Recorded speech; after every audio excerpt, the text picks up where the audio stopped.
इस वीडियो में हम लोग बात करेंगे कुछ टेक्स्ट प्री प्रोसेसिंग के स्टेप्स के बारे में, जैसे डेटा क्लीनिंग हो गया, lowering the alphabets, tokenization, stemming, stop words and many more. तो शुरू करने से पहले सबसे पहले मैं अपना इंट्रोडक्शन देता हूँ। Welcome to AD Academy. The main motto of this channel is AI for Aam Janta. My name is Dr. Ayan Devnath. I am an IIT Delhi alumni and Fulbright research scholar at Harvard University. I have total 9+ years of experience in the field of artificial intelligence, deep learning, machine learning, NLP, generative AI. Let's watch this video. Welcome to my metaverse. Text pre processing का सबसे पहला जो कदम होता है वो होता है data cleaning.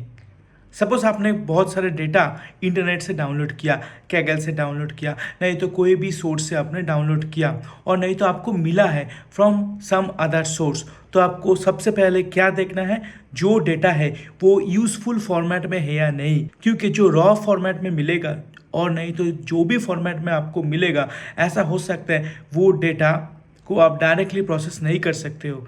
जैसे अगर आपने वेबसाइट से डेटा डाउनलोड किया तो ऐसा हो सकता है उस डेटा में आपके पास कुछ स्पेशल कैरेक्टर हो सकता है।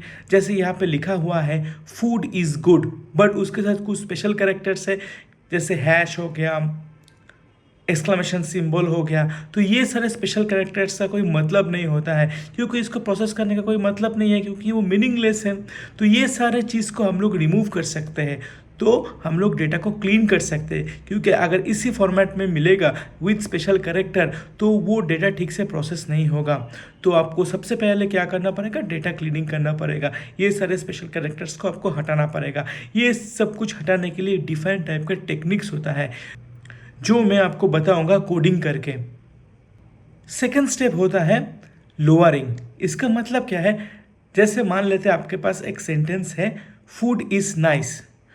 तो कंप्यूटर को टेक्स्ट डेटा समझ में नहीं आता है, तो कंप्यूटर को क्या समझ में आता है, नंबर समझ में आता है। तो हम लोग क्या करते हैं एनएलपी में, जब भी कोई टेक्स्ट डेटा रहता है तो वो टेक्स्ट को तो वो टेक्स्ट को हम लोग नंबर में कन्वर्ट करते हैं। जैसे यहाँ पे हम लोग कन्वर्ट किए each and every word to some numbers.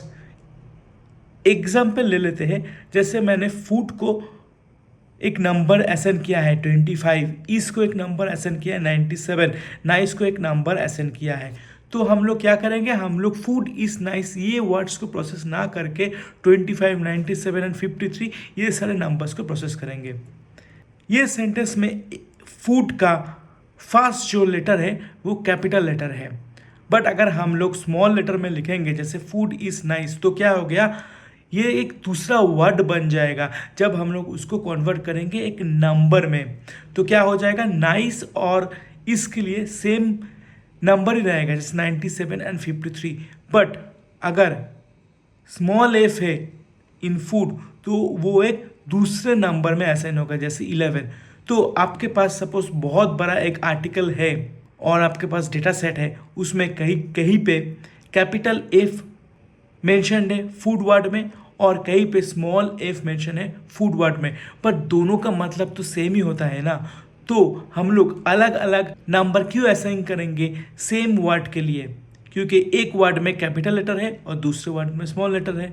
तो ये कन्फ्यूजन हो जाएगा, कंप्यूटर को समझ में नहीं आएगा। तो इसलिए हम लोग क्या करेंगे, जितना भी कैपिटल लेटर है सबको हम लोग स्मॉल लेटर में कन्वर्ट कर देंगे। मैं नेक्स्ट वीडियो में कोडिंग के थ्रू इम्प्लीमेंटेशन करके दिखाऊंगा कैसे हम लोग टेक्स्ट प्री प्रोसेसिंग करते हैं using data cleaning and lowering. जल्दी मिलते हैं नेक्स्ट वीडियो में।